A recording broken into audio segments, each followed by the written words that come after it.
taking shots at the enemy. I'm gonna make it to the top, leave a legacy.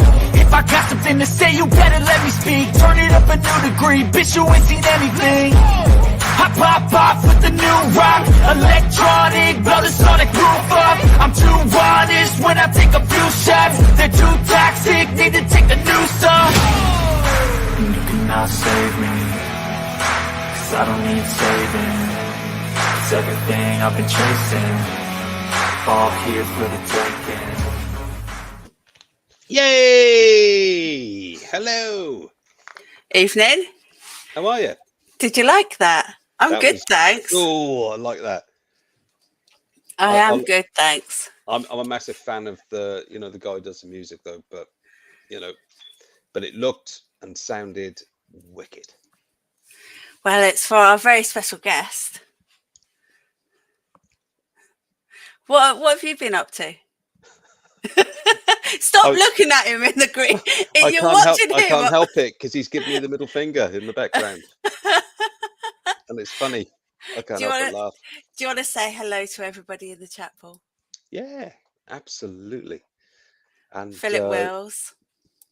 First and foremost was yours. Rob came in before anyone's. Phil, how you doing? Philip Wills, great to see you, mate. Always great to see him. We got Kev. Hello, Kev. Detector Kev, great to see you as well, mate. Hope all is well with you. And scrolling down. We got Deej in. Deej, all the way from the other side of the pond. Thanks for tuning in, Deej. Great to see you. Stu, metal detecting. Hi, Stu. How you doing, Stu? Good to see you, Thanks for coming along. Oh, look, there's Shedigsit UK. It's my new name, everybody. I'm getting confused with the Shedigsits. There's another one, isn't there? Yeah, that's why I added UK on it. And there's a Tinks. Hello, Tinks. Great to see you. All the wherever you're from. Oh, yeah. Budicus, Jackie, evening. Hello, Jax. How you doing, love? Good to see you, Jax. Trust all is well. The metal detecting channel. Now, yeah, there's three of them, so I guess it would be Mike. Could we have all three tuning in? or we just got Mike?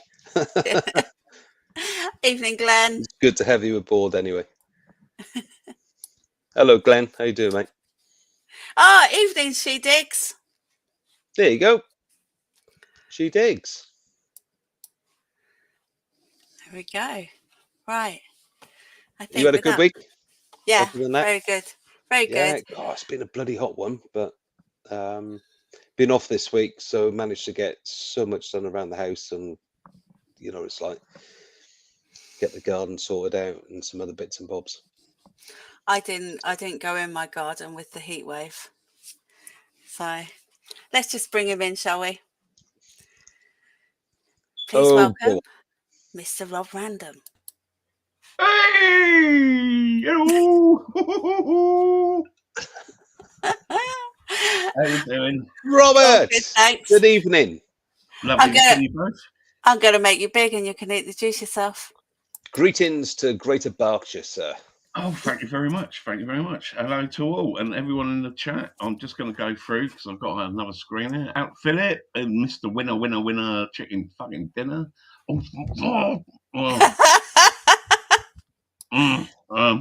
Yeah, out of Deej. I think I'm on Deej's stream that, and I'll be all right. Out to Philip, out to Kev, Ludicrous, Shedigs and Shedigs UK. Who's the hell's that? Who's metal detecting?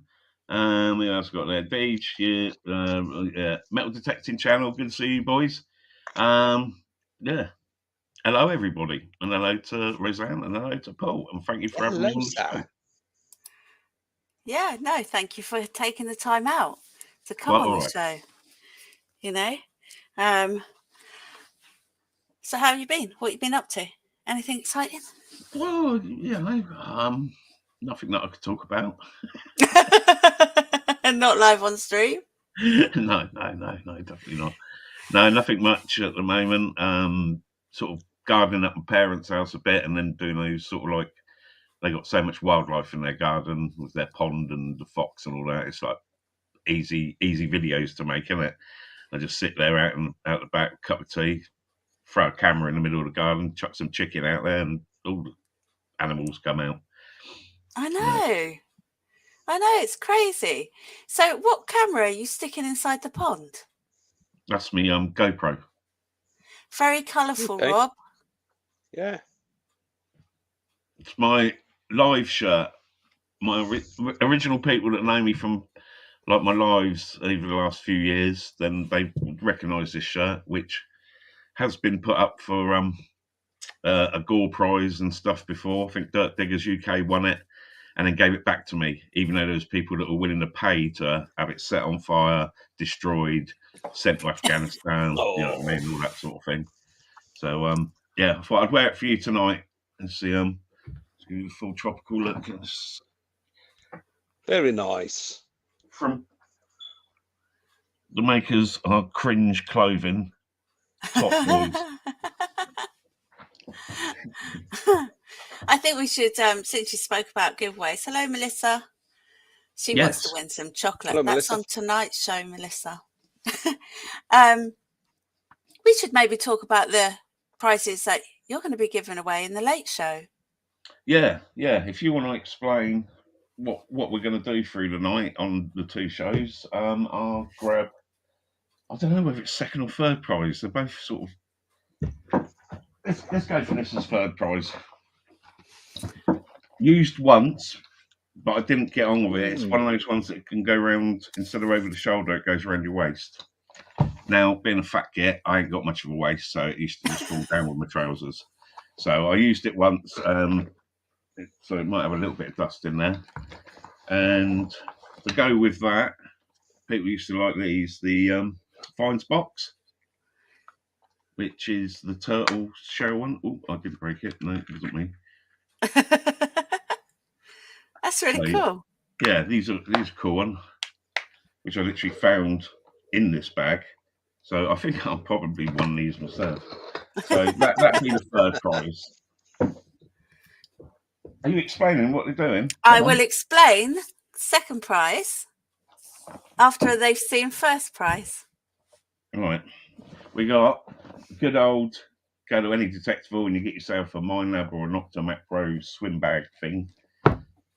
And also from the last detectival, nice t-shirt in large, so it's a fairly decent size, even though most people in detecting are a bit chunky.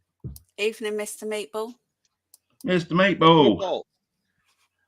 If Mr. Meatball's here, then there's got to be the Mrs. Meatball. And was that it on that? And which the old detectorist and that should love. British Artifacts book. What was it? Volume 1. So which is, yeah. See, it's all right for most people because it's got loads of pictures. I like pictures. Yeah, that's the way I like it. Not so much fuss about the words, I like the pictures. Yeah, British Artifacts. So yeah, good for the detectorists. So that's the second prize we're saving. Yeah. International, I don't mind sending anywhere in the world. If it don't get to you, tough shit. But I'll send it anyway. And then first prize. I can make it big for that one. 1 ounce of silver. Ooh, with the buffalo. Tasty. Buffalo one side and back a little bit. Come on, focus you slag. Yeah, no, that's all right. Yeah, and then the other side has got the big Indian head. Very nice. Like that, mate. Yeah, very nice. But it did come all the way from America. Can't remember when I brought it or won it or whatever, but yeah, so. Even Rusty. Hi, Rusty. Yes, so what we're going to do, they're all going to be given away sometime during the late show, but Rob has got a deck of cards on him. You've took the jokers out, haven't you? I have indeed, I think. So Rob will pull a card And go, ooh, but I'm going to show you it because I'll be like, ooh. hi, Emma. And you guys have to guess what card he's got. So you just put one, 2 of spades, Queen of hearts, whatever you want in the comments. And whoever gets it right will get entered into a duck race, which will be streaming or taking place later on in the after show. Wow. So yeah, Gives that's people plenty of chances throughout the night to actually get in there. Indeed. And yeah, 1 prize per person, usual sort of thing on that. 3 Whatever's races. on, that's it.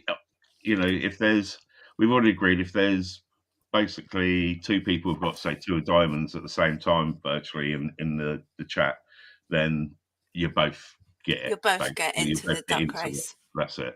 But then the duck race at the end is about the fairest way, isn't it? Evening, Kev. So good. Alrighty, Kev. Emma, how you doing, Emma? So I think we should just get into the show, really.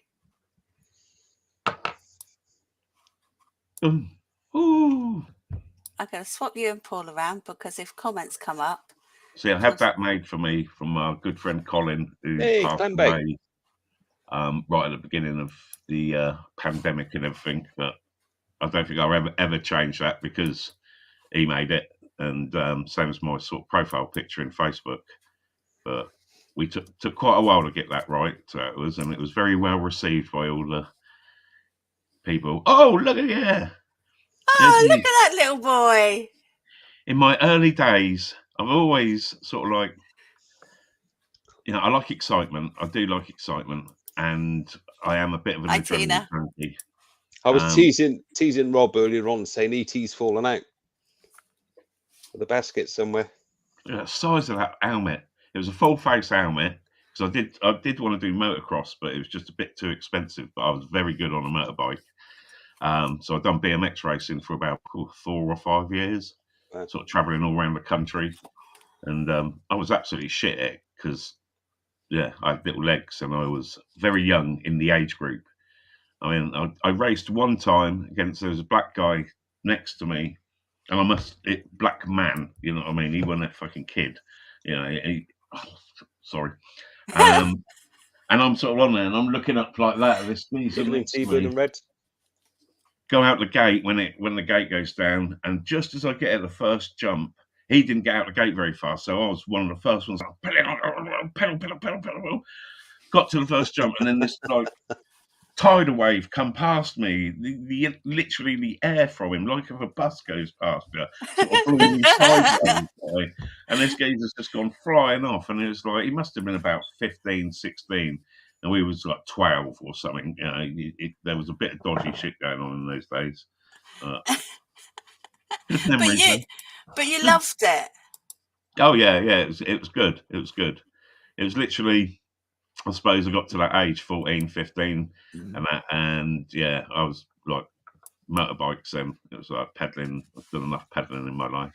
This is a cheeky, young-looking Rob. Yes, that's my days of. I was pirate radio. I'd done DJing since sort of like 1990, I think it was. So I'd done a lot of raves and stuff, and then I got into pirate radio, and then via pirate radio, I sort of got in contact with, or they got in contact with me, the local public radio station in Reading, and they were allowed to have a shop in the Reading's main mall, which happened to be the as you can see there, just behind me there is the sleigh and Santa Claus. It was the Santa's Grotto. So you imagine having a load of pirate lads or whatever, all young DJs and that coming in. The poor polar bear in there, he'd probably never write again after what happened to him. It was there was some good times. But yeah, that was in the shopping centre, and we'd done overnight. So it was like a zombie movie because there's no one obviously in there in the middle of the night, and you can just sort of wander around the shopping centre blazing. And if anybody has any questions in the chat, please just write question and ask away. I'll try and see them.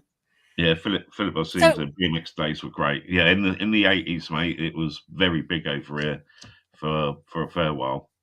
So what kind of music did you play? Well, I started off really it was when rave sort of kicked in. I'd just done a bit of DJing before and around some guy over the road in the shop. He used to sort of like do sort of private well, they were sort of like house takeovers.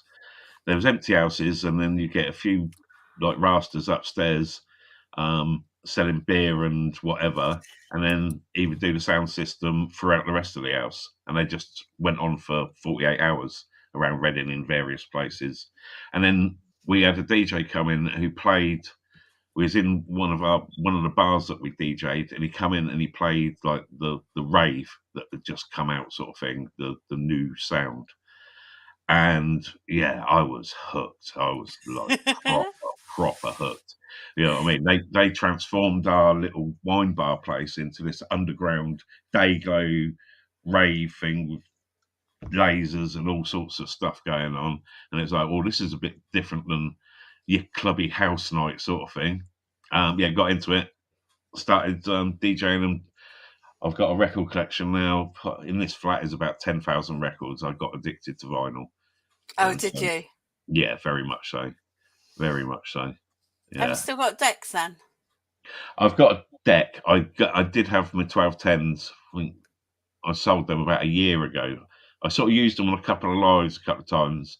Got hammered for copyright. But you know, it didn't matter on that. But yeah, I got rid of them in the end in the mixer because I wasn't using them. I did see I was going to use them again properly. It's like 1,500 quid sat there, and it was Christmas.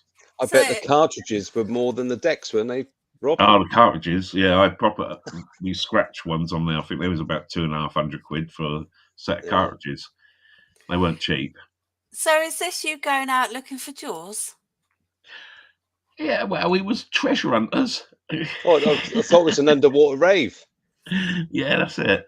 Well, yeah, that was a boat out from Weymouth that we used to go on from our very early days. This is an early day picture, and Hi, then Jeff. this picture is when I've been diving a while and learnt kit is very important. Running out of air underwater is a big no-no. So I brought it's gone black. So I brought two 15-litre tanks and a twin setup. So I had enough air to last me for days down there, sort of thing. I never wanted to run out of air. And you do tend to, if you've only got one tank on, you sort of sip the air. You don't want to use it all up. But we was going pretty deep and going deeper and deeper. Oh no! Look, he's got wood underneath him.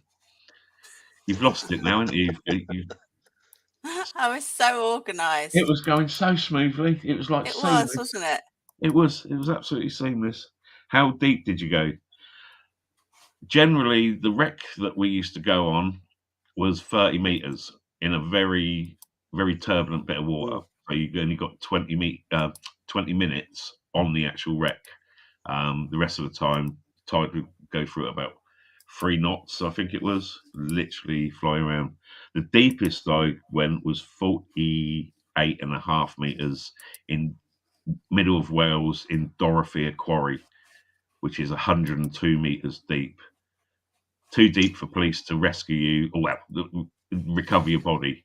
Is the speed, Rob? Is the speed of the tide same coming in as it is going out? Yeah, pretty much. It faster coming in than it is going out? It was off of Anvil Point, just around the corner from Swanage. And the way the waters run around there, they sort of swirl round as such, or come in and then go back round along the coastline. And we used to drop off for the boat and go down on the rope, literally like a flag, because the tide was running. But we wanted to get, as soon as you got down on the wreck, you could hide in it. Yeah. Or if you was at the right end, you literally went over the entire wreck without having to fin, because you was going with the tide. And then as the tide slowed down, you had 20 minutes of slack. So then you could bimble around, do whatever, and go back up the wreck. And then after that 20 minutes, you are literally, you cannot hold on to the line and the buoy. It got to a point we had a little competition, 3 of us, and there's one above each other, and we was going up the line decompressing, so we have to spend about 45 minutes decompressing from how long we would go under. And we're all holding on to this line with like literally struggling, flags going across the top, and trying not to let go. It's like out of the film where they're hanging on the bridge and it's like the last one to go. Yeah, I don't think I would like to dive. Oh, it's an amazing experience because you're flying underwater, basically. I can imagine it. You know, because you're completely weightless, aren't you? Yeah. I had a bad experience snorkeling once, so I'm not going to go diving. Snorkeling is much more scarier than diving. I found. Well, I like snorkeling, but it's a lot more, you know what I mean, hard work. Diving, yeah, with your tanks on and that. I mean, there at that point, I did have a leak in my tank, and my mate was trying to tell me, and then this was taken up at the Farne Islands, and we were supposed to dive with seals, and the dive bloke would go along and next to the rocks where all the seals are, and the seals just sat on the rocks. And they're like, "Yeah, fuck you, we ain't getting in the water." Oh, sorry. Hiya, Brad. It's very cool. Tinks has got a question by the looks of it. There you go. Will I be? Sifter's bin has caused me much distress, and people taking the mickey, saying that I couldn't blow up a paper bag, let alone a little plastic bin. So when I've got a fireworks shop down in Reading, and they sell all the big fireworks, but they're not open very often. I drive past and see them open, and I'm going to buy one of those big ass rockets, probably about 30, 40 quid or something for one rocket. One that will take it up, and yeah. And I'm going to put this bin over the top of the rocket, so I've got to take it in there. They're going to see me trying to fit a bin on one of their rockets, and they're like, "Yeah, that one will do." Or maybe 2 rockets strapped to either side of it. So I'm going to blow the crap out of it because, but I don't want to clear up the mess, so it'll be over someone's house or something. Yeah. Through someone's window. Could be. Did you have any spooky experiences while you were diving? And did you find anything? Because you were diving treasure hunting, weren't you? Were you? Yeah. Well, we was, but I mean, the ones that you can properly get treasure from, you're not allowed to dive on because they're protected. A bit like all the sites on land, all the wrecks that are, 17th century or anything like that, you can't dive on. You used to be able to in the 70s, and that's how they found like the Mary Rose and everything like that. It's that, easy peasy sort of like dive. But a lot of places are very. I mean, that visibility there on that picture is pretty damn decent. That was sort of like 15, 20 meters. Usually you can't see your hand in front of your face when you're on certain wrecks. It's black as hell. It's dark. You've got powerful torches and everything. But yeah, we found a lot of bits on that particular. It's called the SS Kiara, which is the wreck name, and it went down like 1902 or something like that, or 1898 or something, very early, and it was going over to Australia, and it had every type of thing you could imagine on it. So from gold watches to bottles of champagne. So was it a merchant navy vessel, Rob? No, it was just a merchant ship as such, I think. I'm not 100% sure. Yeah. But it was just literally loaded up with everything and anything. So when you dive on it, what you get each time, depending if you get into a hold, because I got into a hold before and there's boxes in there and they're full of silt, and you have to just stick your hand in and just like dig around in the mud. And obviously, while you're doing that, it's slack tight, so it all silts up. And it was a very special dive to actually get into the holes where the decent stuff was, because you'd get in there, you'd silt it up, that 20 minutes of looking, then the tide would come through and blow all the silt out, then you could actually see your way out again. So you had to wait and then get out through the little tiny hole that was, all silted up and that. It was Good fun. How young were you when you did this diving? I was about 24, 25, I think. So no fear? No fear whatsoever. And it was Yeah. like, we had our own diving group called the Mad Bastards Diving Club. Oh, there you go. It So, says it all, doesn't it? yeah. Me and my mates used to go away. Easter weekend, we'd have the whole weekend, and then we'd go every 2 weeks. We'd go down and do a day dive, which would be like 2 dives, or we'd do shore diving and practicing. We'd done all the paddy stuff, but then we sort of like, after doing that, and then after going on that boat with a guy that his family had been in diving for 130 years, so he knew Whoa. everything about it, and he was like Captain Birdseye, is what we called him. He had big scars down his face and everything. It was like, we're going to need a bigger boat.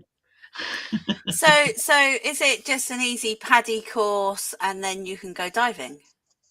Yeah, pretty much. You do a paddy course where you go along, you learn all the basic skills, and then you have to go for generally a weekend to somewhere where you could dive at sort of like 10, 12 meters and do all those skills you've learnt in the pool in open water. Now, it's best to do it in the UK if you ever want to go diving, because you're in conditions that you're training for.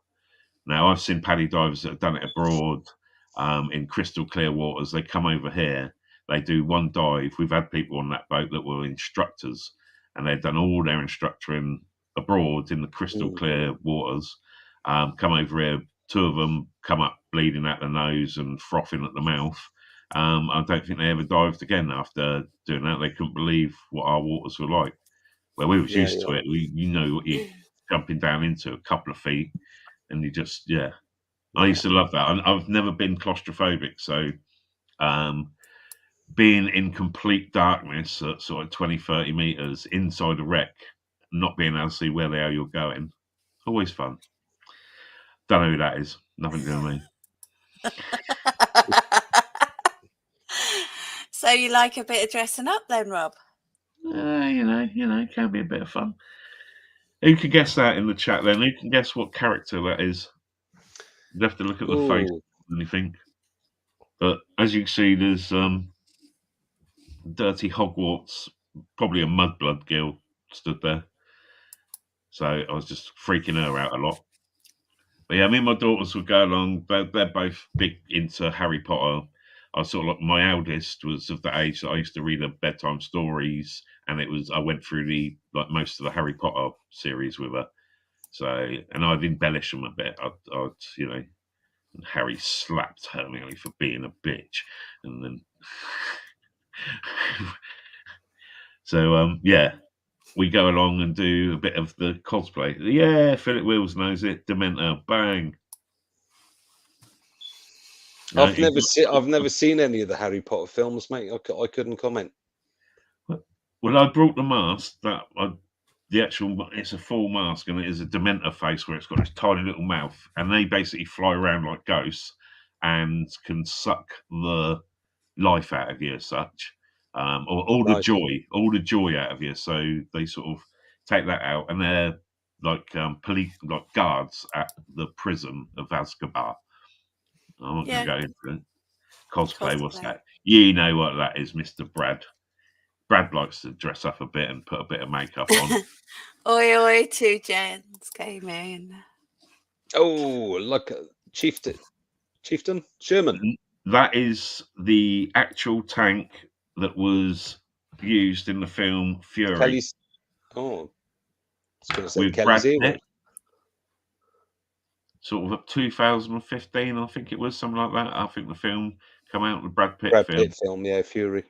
That, I can't remember what type of tank that is, but that is literally the last running tank of that make. So they used that for the film, and it was all reconditioned out. And that was at Maple Durham House. They had a big reenactment thing there. There's a few videos. There's a whole playlist of videos that I took there, because they had the cars that go in the water, and there's a watermill there. So they basically attacked the watermill, and the Germans were in the mill. Oh, very cool. Like, bang, bang, bang, proper. It's got that Sherman angle to the front. Not sure about the side, but the front looks a bit Sherman. He's Jewish, isn't it? Well, that was it. Another film they'd done down at the same place. What was it? They basically had Germans invade it or whatever. It was sort of like it was where they was trying to kill Churchill, and there's loads of like the house and the bit on there. It's quite a famous place for it. It's Sherman M4A2EB. There you go. There you go. Oh, now Wow. we're getting on the cars. Hey, lovely. Oh, This look isn't out. the one that I had, but it's basically the same colour. I had the same plastic thing on the back, but I'd sprayed my bumpers and I had spotlight on the back to blind people when you was racing. About 8 spotlights on the front, as many speakers as I could possibly cram in it. And then to the right there, you see a black car. That was my Honda Civic, which I had after the Chevette, which was an amazing car, but it got smashed into. So I brought my Mini as a custom car. I wanted to customise a car for the 1990 custom car Run to the Sun, which starts up at London and goes all the way down to Newquay. 1990. Yeah. Oh, those were the days. Carry on, sorry. See, that's when I rubbing it down, and then I undercoated it in my mum and dad's garage, which is like built into the house. So their bedroom was actually above it. I think I used nearly 30-40 cans of undercoat on it. There it is, like that. But it stunk the house out for about 2 weeks. I bet your mum and dad got high. Oh, when I done it, all I used was a paper mask. So I didn't have no breathing thing or whatever. The garage door was shut. Was it a Clubman? Yeah. Yes. 1.1 Clubman. I fit Clubman, yeah. twin Webbers, and then it had a Jan Speed twin centre straight through Lovely. big bore on it. It was quick as anything, that car. It was a fast little car up to 80. Philip Will said you rated that undercoat. Rattle can undercoat, that's it, mate. It's all about the finish. It's in between, making sure you rub it down all nice and smooth. That's all that was all about. Yeah. Yeah, Stu's got it. They literally. Well, most minis are on rails, aren't they, Roseanne? Most minis stay on their wheels. But Yeah, unless I'm driving. green ones don't, apparently. No. My green one was fine. It was before I had a license and everything, and I was racing down a country road, and the Mini decided to fishtail. So it wasn't my fault. The Mini decided to do it. It wasn't your fault. Didn't have a license. Was too young to drive. The things that come out, eh? Well, what? Chat, you know what I mean? Shame her, naughty girl. Right, it takes me where were back, we? to a time where a mate who was quite a few years older than me. I was going back to when I was 19, 20 or something like that, and he was doing up an original Austin Cooper S. Oh, nice. And modifying the engine to that, and then when we went out in it, my Christ, I was scared. It was. Once you got used to them, and you could. You I've never been at a curb. You generally Rob, stay on I've your never wheels. been in anything so small, but so powerful. And it was just. I've been in the Cooper S before, but this thing was just like, Christ! It was so bloody quick. Yeah, it was scary. Yeah. I know. Nice little bucket seats. Yeah. Cobras. I sort of those panels. I sprayed those. That was with a special spray for vinyl, and then done the pinstriping on them. Center steering wheel. Yeah. Oh yeah. Tiny 10-incher or whatever. Center console, stereo, and then it was all about the graphic equalizer amps. 50-watt. I can't remember the make of them, but yeah, 50-watt amps, couple of those, and then in the back. And I remember, I think I actually damaged my ears. In the back, underneath the window, you've got a panel, and you could like put speakers on top of there. But I cut out and put sort of like 10-inch speakers, 4 of them in there. But I had to cut through the metal. And when you know how small that is in there, I didn't have any ear defenders or anything. I'm like, yeah, with a electric saw, and What's going on? Those were the days when you could really mess about with your car and make it look like whatever you wanted. Oh, you Yeah, could do everything to absolutely. it. You learned so much. On motorbikes beforehand, I brought my first motorbike was a FS1E, and they had pedals on it, but they had been welded onto the side. But the thing used to do like 65 mile an hour, and I paid 110 quid for it with a spare engine, and I used every bit of that spare engine in the end. You know what I mean? Yeah. Yeah, Brad grew up in the Max Power era. That is coming back a bit, Brad. In the car shows and that, there's a lot of Max Power style 90s stuff, big arches, bodywork on them that is, mental. But they sort of took the piss out of that. Oh yeah, that's the black car that got hit. The rear left is where it actually got hit, but it got hit a lot worse when I banger raced it. That's me in one of my races. So did you do a lot of banger racing, or was Well, I'd done that one first of all, and then we brought a few cars and done it. But every car we brought, the fucking clutch on it or something would blow up, and you'd get one race on it. But that little Honda lasted that whole day, which was good for a car. And I got second place, so I got a trophy and everything. Oh, cool. It was front wheel drive, and most of the cars on there were old Cortinas, and everything was rear wheel drive. And I literally flying past everyone all the time because it was front wheel drive until someone spun me, and I had to do like 2 laps in reverse because there was cars coming at me, and I didn't want to turn around and have them smash into me without getting away from them. So I was reverse driving most of it. And that's my toy that I've got at the moment. That's my little 1.3 Escort Popular Plus. Well, no, it's not Plus. It's Popular. What's that? Mark 3? No, Mark 4. It's Mark 4, but it's got Mark 3 rear lights on it. It's that was the other one that I had. That's my proper RS turbo. I've always been a Ford boy, and I was back in the day. I had lots of XR3Is. That's my toy car with its box of chocolates in there and stuff. So that's the 1.3 Popular, but it's all been converted to RS turbo and very tuned up RS turbo engine. All the suspension, the engine blocks on that are race ones. So when you sit in the car, a car's engine usually moves, doesn't it, when you rev it and stuff? That doesn't move a millimeter. It just moves everything else in the car. Anything that could rattle inside the car will rattle, and it's just like the whole car's vibrating with it. But it keeps it. It's all, you can see the cross member there. I've got one in the back. It's got a roll cage. It's literally a track day car. On the track, it's so much fun. So I was going to say, if anyone in the chat can guess what I first said when I looked at this engine, they can be the first entry into the duck race for later on the late show. Ooh. So guess away. There's a question there from Dave. Where did you banger race? It was I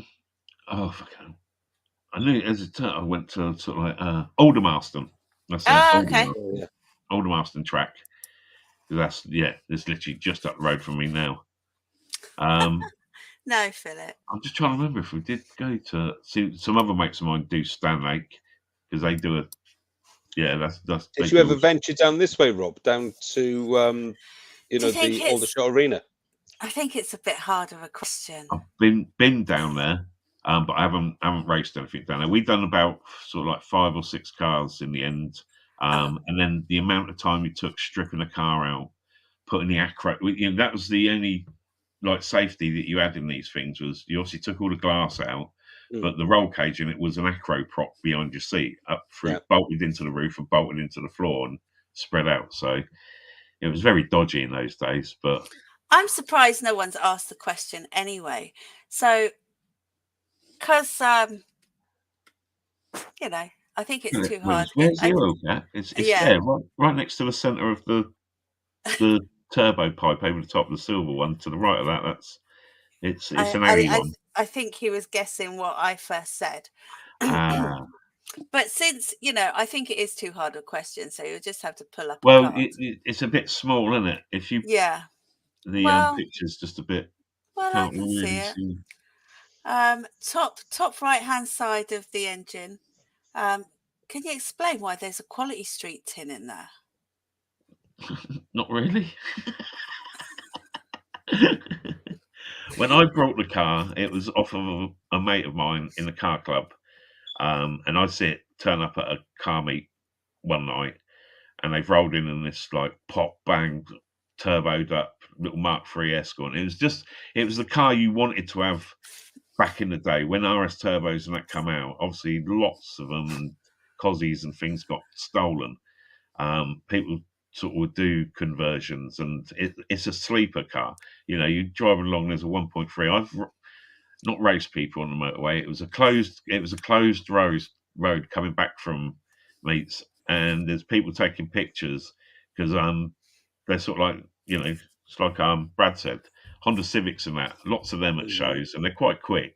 But when you like literally blow the doors off of them down the motorway, and then them overtake you, and you're having little banter races and that, and people then question what the hell is under that bonnet. I've killed Audis and stuff, rich boy in daddy's Audi going along, and they sort of like come up behind you on the dual carriageway, and I'll just be cruising along at 70 as you do, and then they'll be up your ass, and then I'll pull over, and then as they go past, I floor it. So then they're just side by side with me until I pull away. And then the faces when they've got a 20 grand car and they've just been kicked ass by a shitty little Escort. It's a nice looking Escort. It's much fun. It's the name of the car is Earl because on its number plate is URL, so it always got called Earl. Was there still Quality Streets in the tin? When I said when they built it, they obviously done the brakes and took the master cylinder off, and they put the can around that. There's a couple. And that's my RX-7 I had for about a year and a half, 2 years. It's one of the Jack cars that I really wanted to have because it's a rotary engine, and that's just so different to any other car. It's like I'm sure Brad will appreciate that one. It was fun. Big flames. I was a fan of the Capri as well. That's why I lost my license in the Capri. Oh, did you? 2.8 injection that my mate had. There you go. Oh, now we're getting into metal detecting bits and bobs. Jeez, I just looked at the time. Yeah. Metal detecting. Well, there's a horseshoe. That was it beforehand. It's a funny shaped horseshoe, isn't it? Yeah. What was the politically correct thing for it? It's for a horse which has a disability. Yeah, that's it. Disability, not a flid horse. Yeah. Yeah. What horse? Flid. So I thought I heard you right the first time. What did you use to clean it up? Electrolysis. Which I've got a few people. Tezza, he does electrolysis on everything now. Roman coins, silver, whatever. He throws it in and electrocutes it. It's great seeing stuff. It's like my Jesus nails that became a little bit famous for causing a few problems.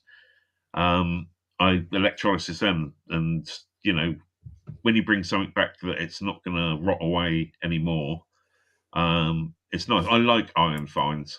I had a 400i. It was good at finding big iron, but I find it interesting. And people sort of like they don't dig iron and that, and it's like, do you not know about the Iron Age? And sort of like there's a lot of stuff that was made of iron that's way, way, way, way back thousands of years. You know what I mean? Just after the Bronze Age and that, then they made iron, and that's when the Bronze Age stopped. But it was still way, way back then. It was new technology. So there's all sorts of lovely stuff out there, but not on the beach. Is this your beach finds? This was when I went to Portland last year and done a few of the beaches there, and it's just all this aluminium sort of. A lot of it apparently could be scrapped from a lot of planes that went down there, because this is Portland near Weymouth, and there's a lot of action around that way. but yeah, the beach was just full of silvery looking things. Yeah, have you silver tested it in case any of it is? No. See, that looks like a bit of a spoon there at bottom middle kind Well, of yeah, point. that one is shaped a bit like that, and it's very, but There. it's very thin. It's really thin. So Yeah. I didn't think it would be a spoon. I thought, no, I don't know. Yeah.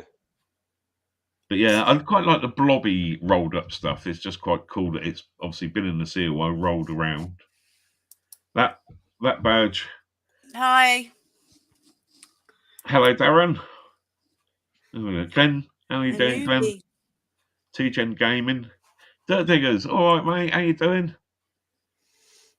This was from my mate. He brought a house, and I said to him, it's near one of my park permissions, and I think the houses were to do with the big house that was on that permission. Could have been workers or whatever. And so I done a dig in his garden.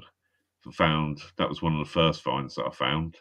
A few other bits and pieces, some coins.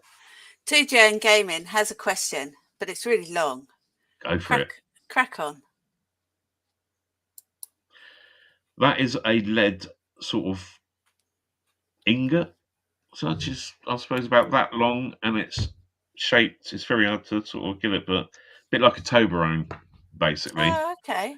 And obviously it's pretty old because it was really encrusted with all the white sort of like stuff on there. But yeah, that's probably one of the strangest lead finds that I've never sort of like had explained what, all it could be possibly is an ingot. So, when people are making stuff with it, throw an ingot in. Oh. Another iron find. It's pot leg, which is in the style of it's either bear claw or lion claw or tiger claw or something like that. I know it was an animal, but yeah, that was quite a cool one. It's like those lion feet legs, isn't it? Yeah, very much so, very much so. Quick question from Darren: do any of us use the legend? No, I'm on No. the simplex. Might possibly get one in the future. And I use an Equinox 800, and so does Paul. But if anyone's giving away a legend, I'll have it. Aaron, I would be interested in trying one out. Yeah, I really would. I think they look good machines. Definitely. Oh yeah.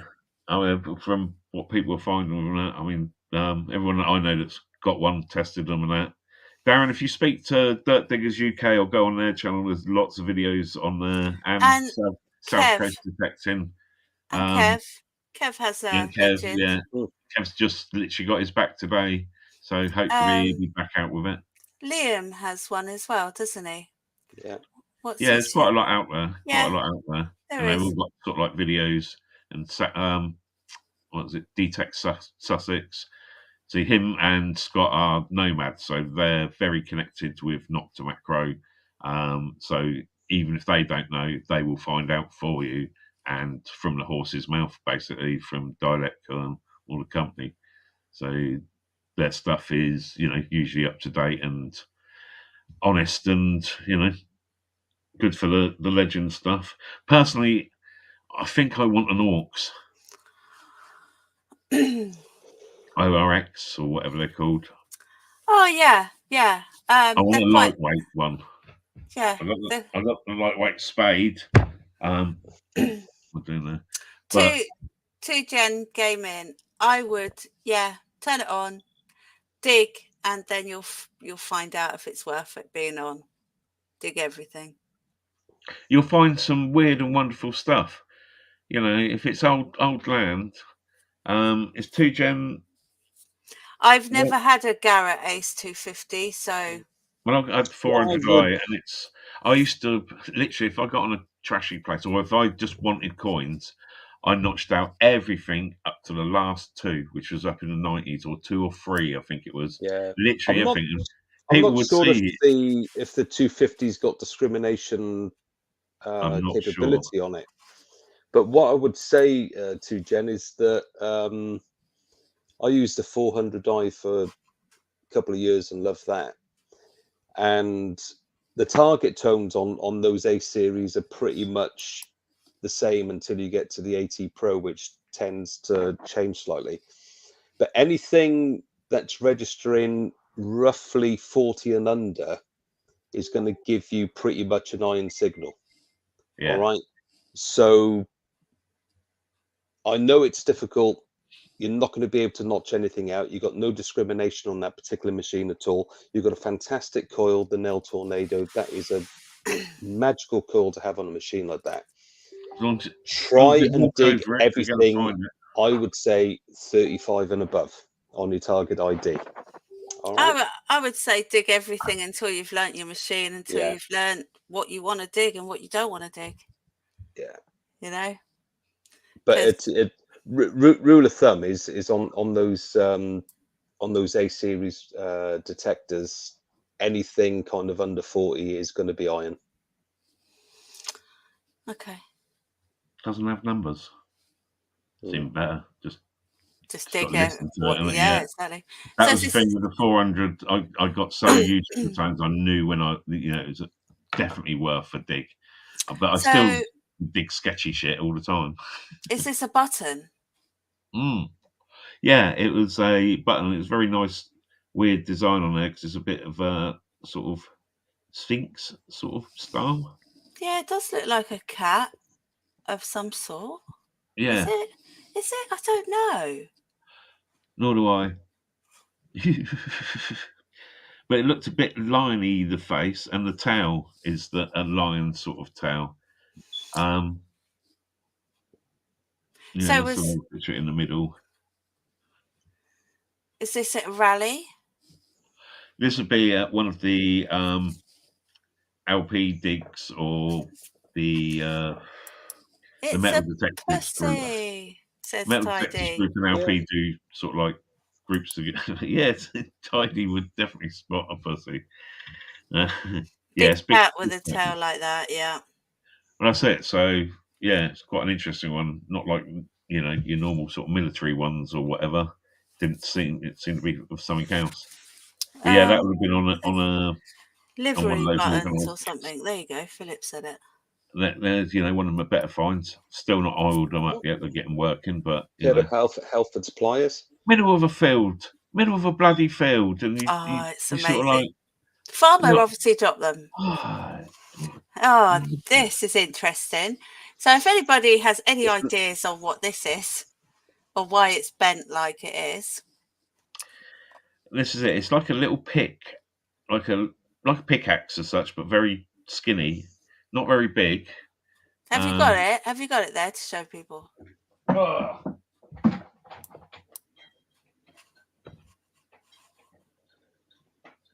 there's loads of iron bits in. Oh, what's that? Yeah. Dig deep, Rob. Oh, mate. Oh, there you go. I'm finding. Oh shit, my God! I'm just going to grab a load of them.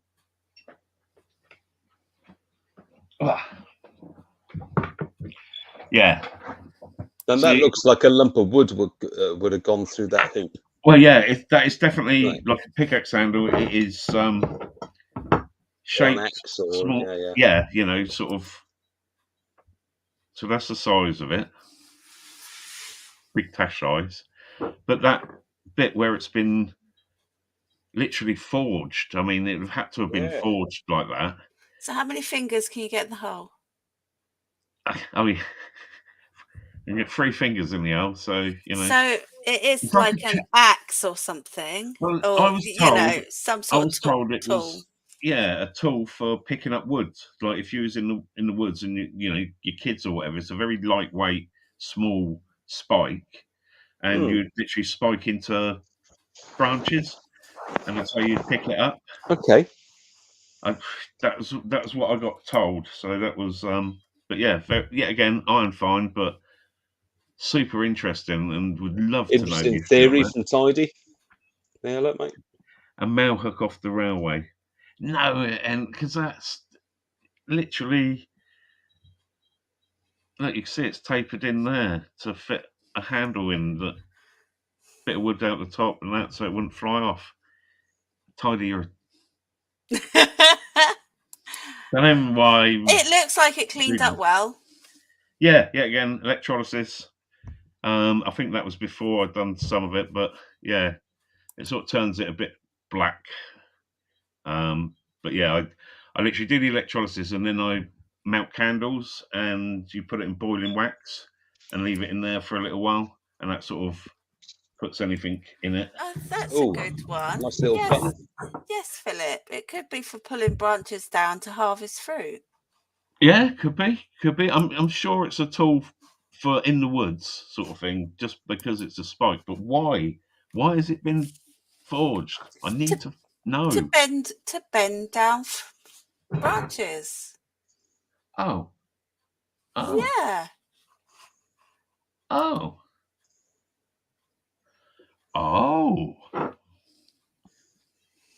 I think that's a good guess there. That's not bad. I would say put him in the drawer, but I know when we do any, what's it saying, he's going to win and get in anyway. You know what I mean? So it's Philip, isn't it? Tinks, how you doing? How you doing, mate? Big up, Tinks. I think he's in Ireland, isn't he? Tinks, good boy.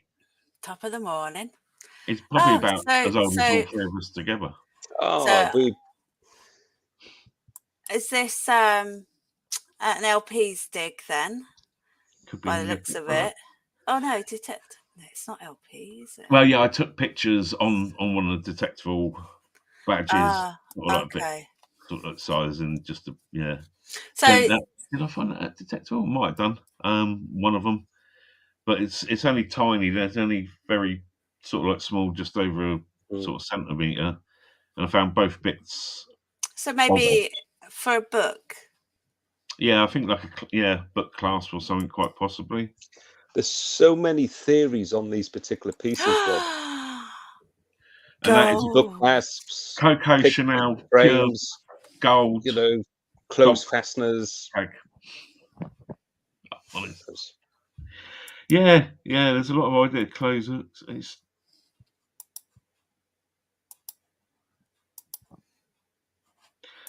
Evening, Jason. I thought he was busy. What's he doing on there? He did have no. He did have a family party he was going to, and then he said he was party. Yeah. So touch of gold for Coco. Yeah. Quick. Yeah, obviously a posh dog owner. Get that round Reading Ways. You know that, Paul. We get all the top women around here, and that would have been up near the D Road estate.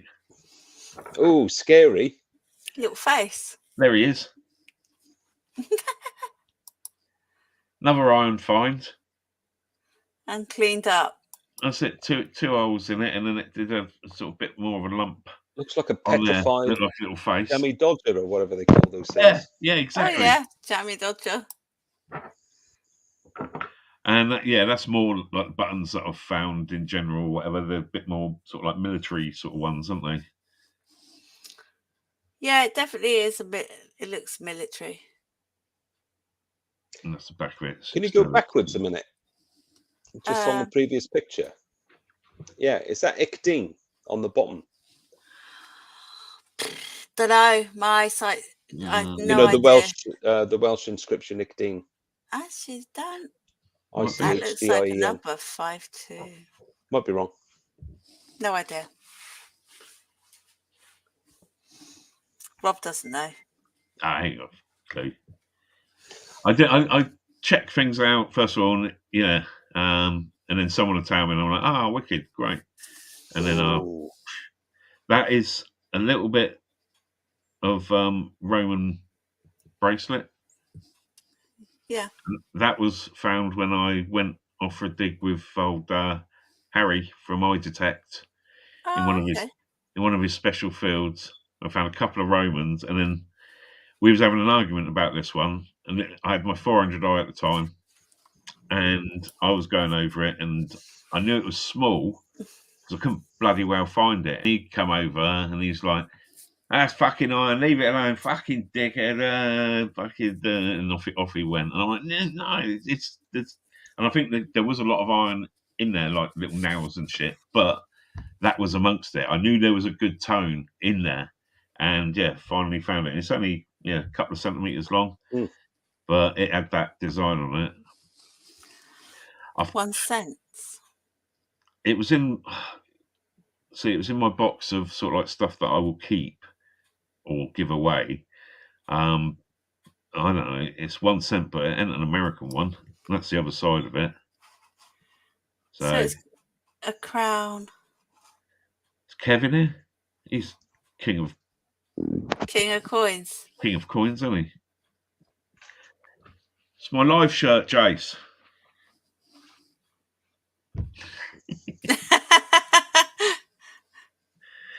He's dressed up, Jace. Special from Cringe Clothing. So I was trying to read it. Yeah, I don't know. Korean. Tidy says that button was lion and a unicorn. Okay. I think he finds a lot of military stuff like that. That was my first thimble that I found. That was at Spring Detectival. Got a pretty pattern around the bottom. And that was literally underneath a tree root. Is that what they call a beehive? Yeah, I think so. That's right. Yeah.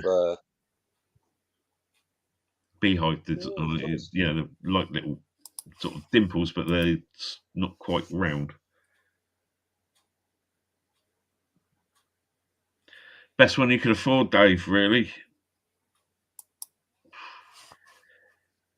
Thing before getting a detector is making sure you've got somewhere that you can detect. If you're near the coast, all good, because you can go down the beach, you know, and all that sort of thing.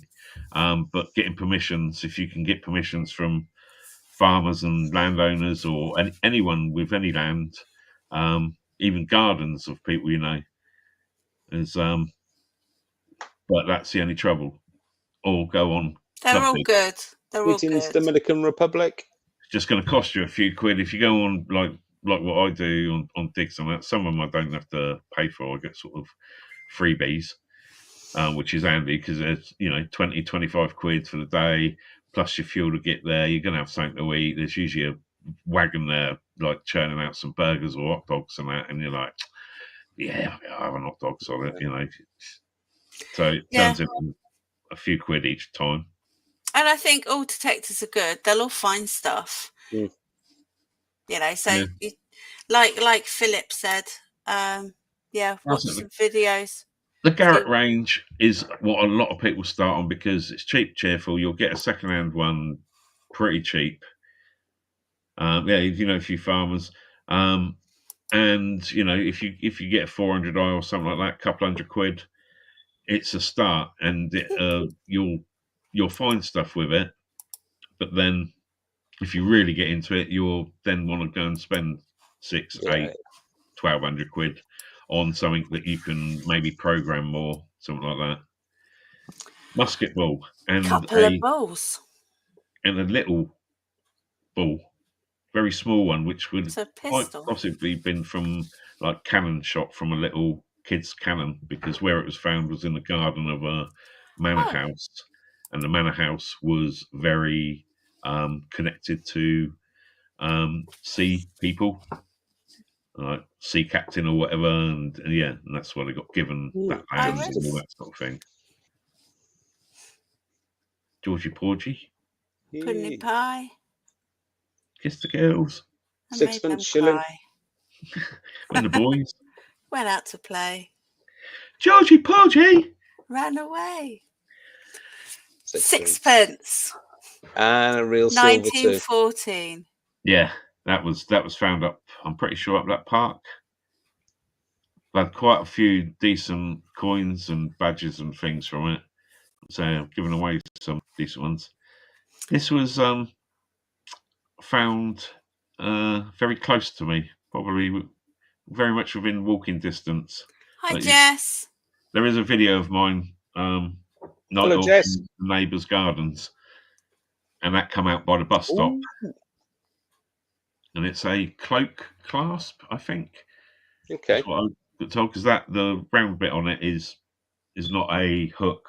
It's literally just a round bit. So you'd Just a have little another loop. one, the other side, that would hook Yeah. onto that Yeah, one. that makes sense. But that was what I was told it was. And yeah, that's in the gardens of, like, there's a lot of history around here. I really like things like that, you see. Yeah, that was a nice find. That's up one of the other parks. I found a rabbit up there. I've got a video called "I Dug Up a Rabbit." Bit of clickbait, and but it was a little figurine of a rabbit that I dug out of the park. But Is that an old Gloucester meteor? that's it, a meteor. Yeah, that's it, meteor. American. No, it's British. British one. Yeah. But yeah, that's the park where I think I found the American silvers a lot as well. What's this? Interesting. That's a thing, isn't it? It's a thing. It is a round thing, isn't it? Turn it around, Rob. Let's have a look at the other side of the thing.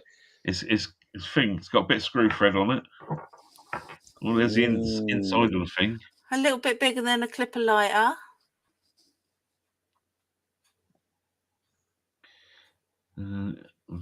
Insert it where?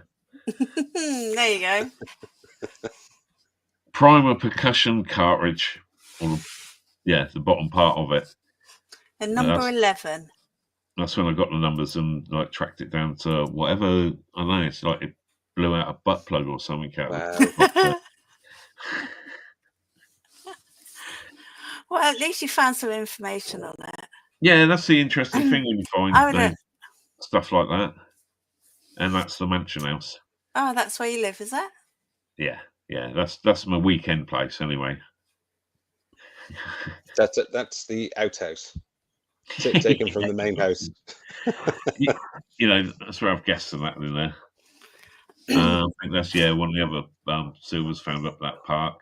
1940. I think that might be like half silver, possibly. United States. That's lovely. I like that, Rob. Yeah, it was really good condition. That's really, really nice detail like that. See, I always I quite like those because, you know, in the films like this, like, I'm going to get myself a dime bag. Yeah. You know, it's like, that's another find that's sort of in my neighbour's garden. That's literally over the road in the corner there. STG silver. Yeah. But it would have had a gem of some sort of jewel, and apparently it was that it go on one of those Scottish things they wear in front of their tackle. Yeah, I think so, or on part of their traditional kit. But it might have been the pin to hold the kilt. Might have been. Yeah. But that was another lovely find, and I've only done half the actual neighbour's garden so far. I was going to say, what kind of size is it? It's only very just small. like an inch or so, or yeah, literally. Yeah. So this looks like a cane tip. Yeah, I'm pretty sure that was on another paid for dig. I don't think it was in the festivals, but it's got a real sort of mad embossing on it. But I did try to straighten it out a bit, and it's very thin and started splitting. And I've got a bad reputation for breaking coins and stuff, so I thought I won't iron it. So did you figure out what that imprint was on there? Embossing. What's apparently that? That's an abbreviation for sterling. Oh, okay. Sterling silver. Okay, yeah, I didn't know that, Scott. Yeah, nice bottle cap. Cheers, Jace. That was my first find at Rodney Cook, which hey, Bugs for Days, how you doing? Very chunky little cut coin weight, I was told, but not sure. No one really knew. All the flow people type thing that was there. They're sort of like, it's something, but you know, you can obviously it was round. It's been cut, but that groove out of the middle of it and the chunk, it's just sort of like, was it a coin weight or something else. Mm. Who knows? But another, yeah. It was Tip, definitely I found that- something.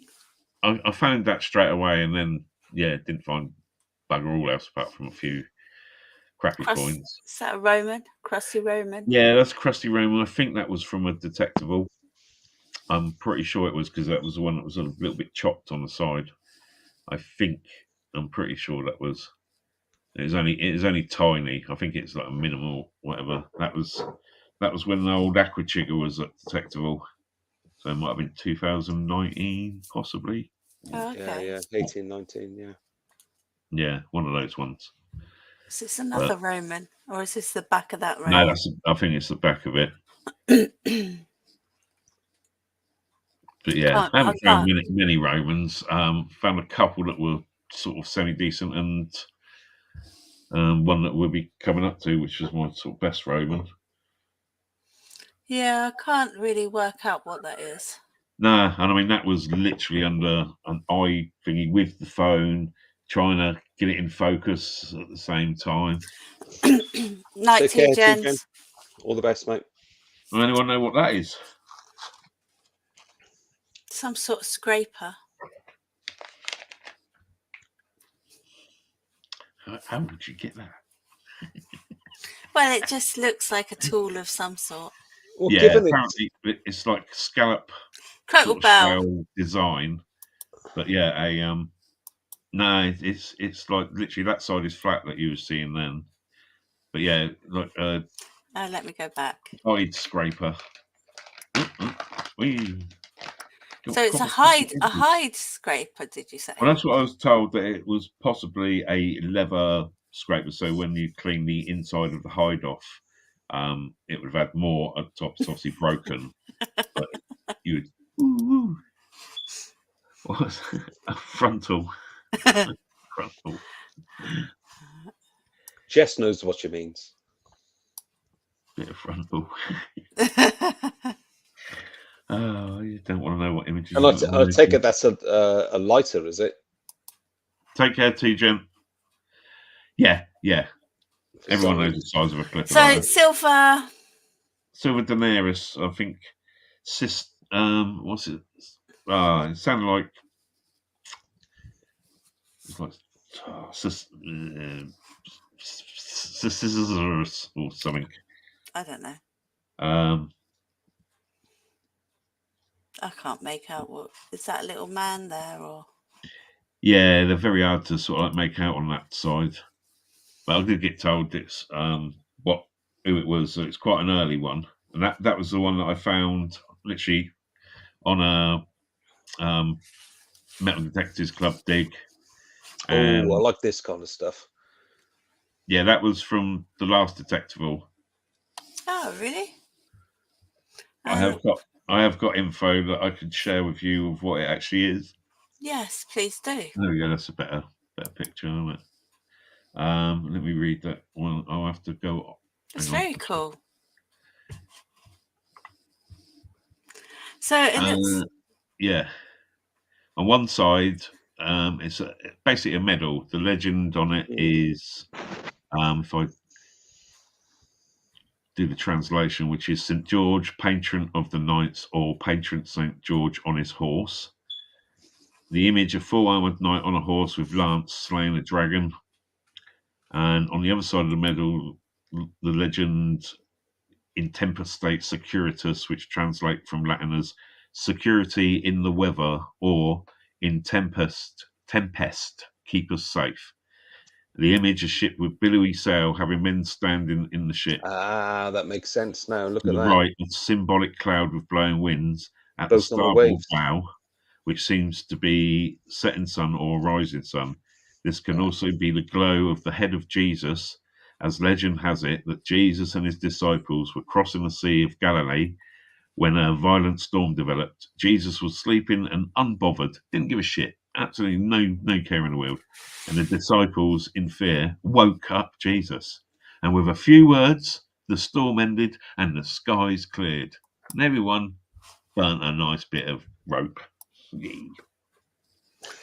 I like that you've actually found something out about something of you Yeah. find, you know. Finally, And- eh? But it Right, makes Yeah, sense now finally. looking at the.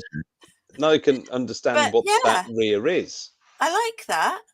Yeah, That's it was really awesome. nice. So that was one of my first finds there, and that was on the field that had the actual sort of castle house that was on there. It's very cool. Yeah, Philip says a happy ending. Jesus got a happy end. Yeah. On the rope. Yeah, did like finding those sort of things. History Now stuff that is is more interesting. Rob. That is Is this a unique in cap itself. badge or a pin Very, badge? it's Or... No, very the old artillery cap badge. Yeah. well. I don't think it is because it's so tiny. It's literally probably about 2 centimeters across. It's only tiny like that. It And could I be was a lapel told badge. it was like a love Sweetheart sweetheart, badge. yeah, Sweetheart sweetheart brooch. badge. Yeah. Because it was too small for an actual cap badge because it'd be Yeah. literally tiny on there. I think I've got. Let's see if I got it here.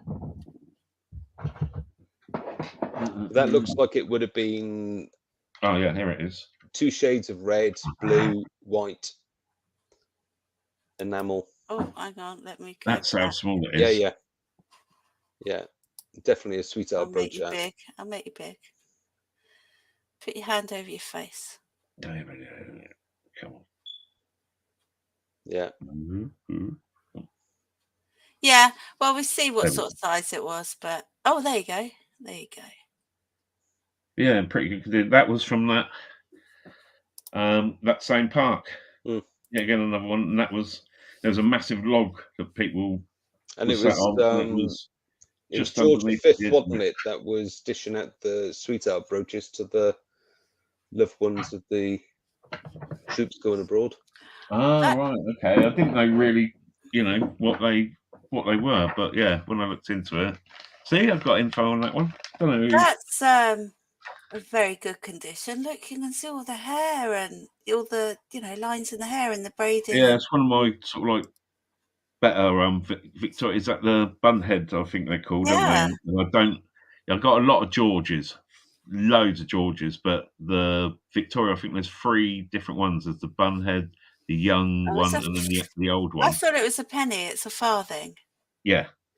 It's that It's 1927. about half the size of one of the big pennies. That's a different coin because Victoria wasn't around in 1927. Oh, it might be a fake. Maybe that one then. George.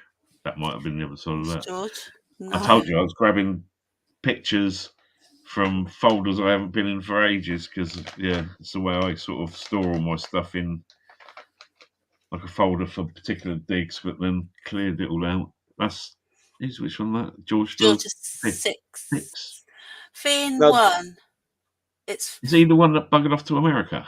2 shillings. See that for almost Cooper nickel. That came out really nice. That came out lovely. That was at the last detectival up by the airport bit where the strip went down. Basically, yeah, it's quite mad. That's one from my magnet fishing videos. I was going to say you were dredging for stuff there. It's a pond up near me, and I was testing my new magnet out, and it's proper strong. I think it's a 300 kg pull neodymium magnet, and it's when I put it in the van, it sort of sticks to the side, and that's all in a plastic container with stuff wrapped around it. But I put it anywhere near anything metal, and it's like zhunk, and get off. But yeah, brilliant. I've pulled out 20-foot scaffolding poles and stuff with that. Like that's an upcoming live that I will be doing. As it says on there, sometime soon. I've been leaving it. Rodney Cook sold out so quickly. When I missed out on the first Rodney Cook I was going to go to because they sold out so quickly.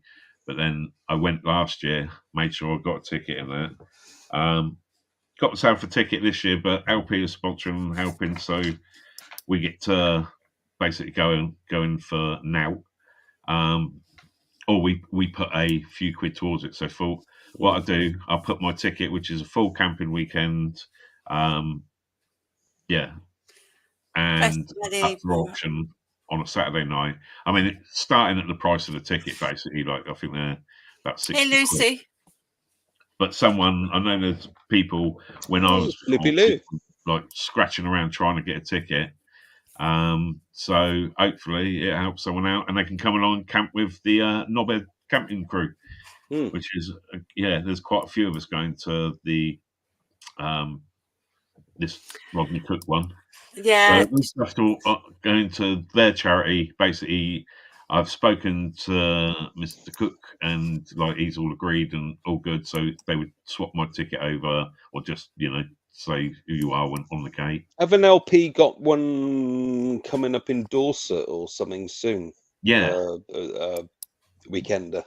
Yeah, 25 quid for a full weekend. Yeah. Thought I read And something that's along those camping lines. and everything. You couldn't even get a campsite like for 25 quid for one night now. But yeah, down in Dorset, they're doing a sort of a nice thing of putting on a really cheap event. You've got the more expensive ones coming up, like Detective all this year. Looking at what I've seen and knowing Mark and LP are involved in that one, obviously they're going big style this year. They weren't quite decent on the last one, considering all of COVID and that happened. I mean, the previous ones were even bigger, and when like you had a mermaid in a tank with the simplex, for Christ's sake, there was mad shit going on. Some of the other ones, the spring ones, and that the party going on well late, and it's just drum and bass and just hardcore. And people like jet ski jumping around off their tits, and So I think we're near enough at the end of the show, and then we'll be jumping over to the after show. Would you like to do guess the card, and that will enter you into a duck race, which will be drawn on the after show, and there'll be several cards will be pulled up during the after show to generate. That's it. We'll only get 10, at least 10 of you into the duck race, and then there's 3 decent prizes anywhere in the world that go to. So, but that'll be going. We'll just do a load of these and number games or whatever, or we might even just pick you out because we like you. You know what I mean? I like everybody. Their show, their rules. You have to go along with it. And also your gifts, so your rules too. Oh yeah, I suppose so. Yeah, and people know what a harsh bastard I can be at times. Yeah, and I will be giving away. And you're not going to win. Simple as. I'll be giving away some chocolate as well on the after show. Anyway, so do you want to right? Shuffle truffle. I'll pick a card and I'll keep it up in front of the camera. So I am changed it. All right, and I'll split it. Split it again because we like to do it twice. And then I'm gonna don't fuck up, Rob. Right, so I pick up and don't show. If it goes on for ages, then usually I'll give away what suit it is or something like that. But I've got the card. So if you can go Queen of Hearts and just either put a Q and a heart, or you can write the whole thing if you want. That's it. But it starts when we say go, and it stops whenever we literally see. Stop. Yeah. Yeah, or you can use the little symbols as well. Right. Yeah. So there you go. I've put go in the chat. Boom. Right. Oh, I was right. I'll put it in the private chat.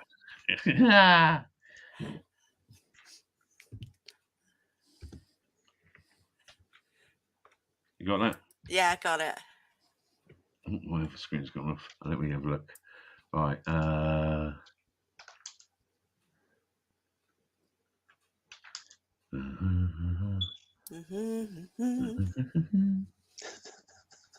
Jason 19.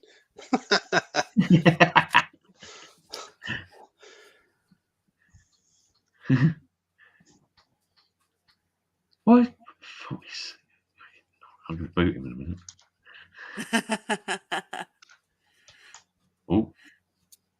Oh, someone nearly got, but no. I think we should tell them. It's just hammering it. Stop. Oh yeah, I'll send it. Yeah. Are you? Let me put it in the Flick it. private. Turn it round. Turn it round. There you Two go. hearts. 2 of hearts, everybody. Two Well of done, hearts. Dave. You dirty tarts. And Dave, 157. Well done, Dave. You are the first ducky in the race. Woo! Yay! No party poppers on this show. That's it. Yeah. Right. Nice one, Dave. Yeah, but we've been doing that in the after show quite a bit. Yeah, that was quite quick and easy, wasn't it? Not too. That's what I say. It's always that was my way of always doing it on lives because you could keep an eye on it easier, especially with 3 of us. Yeah. So there's a link in the chat which is for the after show. I really appreciate you taking the time out, Rob. It's been a pleasure getting to know you a bit more. Thank you for having me on. It's been fun. No, it has been good, and knowing that you're now, little BMX boy, and A bit of an adrenaline junkie through the years. You enjoy diving, oi. Oh. I go down very well.